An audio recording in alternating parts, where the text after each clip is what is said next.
Yan, day off for today's video. Second day off, so this time daghan ako balon day. Daghan nagbalon ng lola nyo.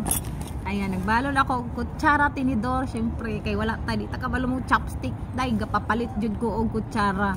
Tapos nagluto ko og chicken kanina day, naglaga ako ng talong. So yun lang, dahil wala naman sila masyadong mga spices na nilalagay, nakisama na rin ako na hindi masyadong maraming walang asin, walang bitsin. Tapos syempre hindi mo wala ang kape. Tadan, binaon ko pa to, galing pa to ng Pilipinas. Yan, kape. Ito pala ito. Binigay lang yan ni madam, syempre wala akong pambili. Ano baga to? Mrs. Muffin. Okay, so mamaya ang merienda na natin, pang merienda.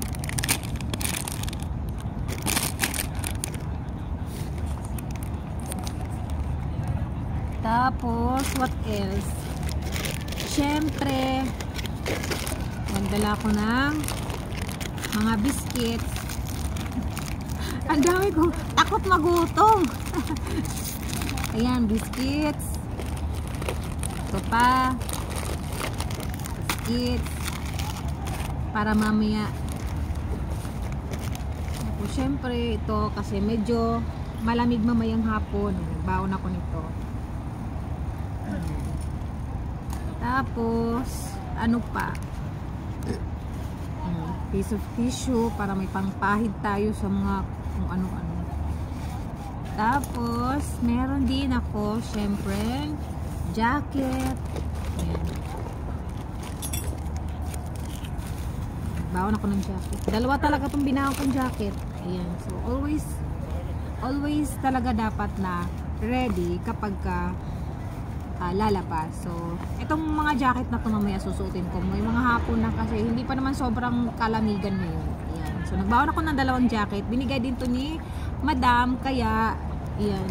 Samantalahin ang pagkakataon na may magagamit tayo. Ayan. Tapos, meron din akong katengko. Dala ko ng katengko.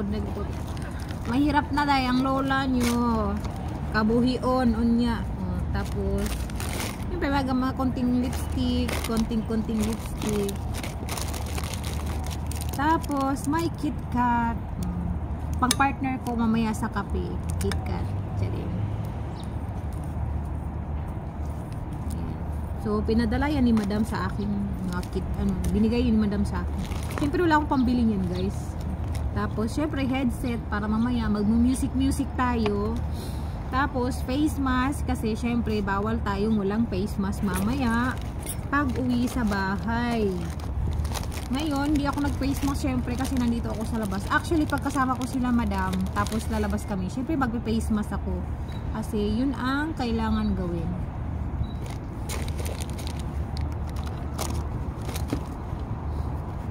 Tapos, ayan. Ayan, nagdala ko ng white. Siyempre guys, hindi pwedeng hindi dala ang passport kasi sabi ni madam sa akin kasi magdala na lang muna ikaw ng passport mo since wala ka pang Hong Kong ID kasi sa 20 pa ako, may appointment ako sa 20 asikasuhin namin yung Hong Kong ID ko. Tapos eto, ayan, dala-dala ko yan. By the way,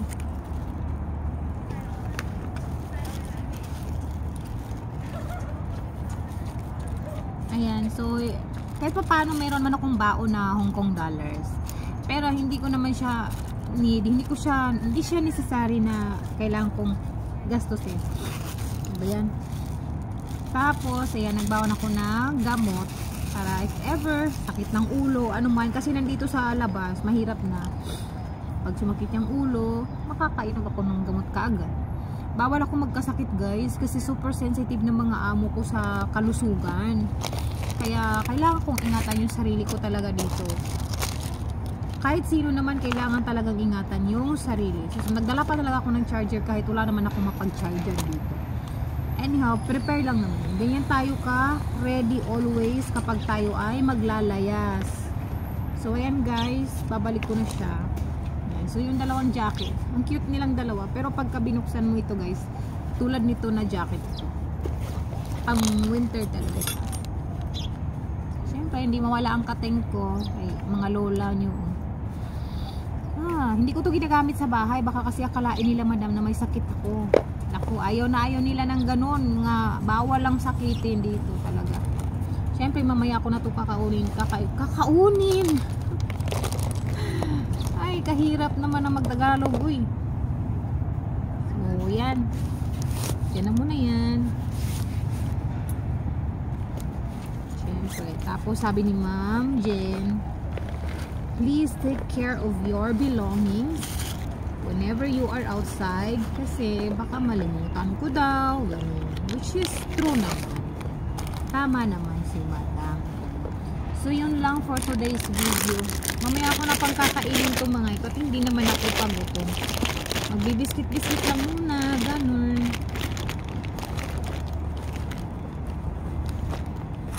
May kutsara tinidor pa talaga ako mga mili. Mga kamimi. Yan.